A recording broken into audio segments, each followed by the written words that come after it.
Hello. In this video, you're going to learn how to access and modify your profile page within Foxbright. First, to access Foxbright, you'll want to go to the main district webpage at www.calschools.org. Go to the top of the screen and click on Staff Login. Provide the same username and password that you use for PowerSchool and Help Desk. Next, on the right-hand part of the page is a link labeled Profile Page. Click on that link. This will redirect you to another page with a link in the middle that I have highlighted in this video. Click that link. I will be using a test teacher account for the purposes of this video. Remember, if for any reason you are unable to log into Foxbright, please contact the district tech office. This is the Foxbright homepage. Hover over your name in the top right-hand corner and select My Information. Here you can change your password, edit your display name, add contact information, and an address. Here is the most important part.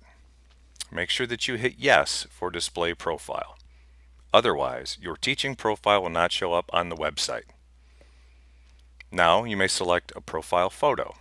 For example, a professional photo of yourself. For the purposes of this tutorial, I'm going to select a random picture from my computer. Foxbright's Image Wizard gives you the options to crop and scale the size of your photo for the best look. Once everything looks good, click Next. Now see what your picture will look like.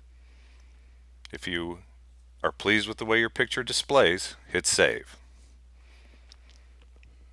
Now you can add a summary about yourself. Users have the options to add in links, images, embed videos, etc. Similar to other text editing software, you can also change text to bold, italic, etc. Depending on your purpose, you can also make numbered or bulleted lists, and so much more. Just make sure that you're following ADA compliance guidelines. I'm going to just keep my summary short and sweet for this tutorial, so I'll simply say, I love teaching. Now, double-check the rest of the information on the profile. If everything looks correct, hit Save. Now that we're back on the home screen, if you have done everything correctly, you should have a Web Pages link on the left side of the screen. In our next tutorial, we'll teach you how to properly edit your teacher web page.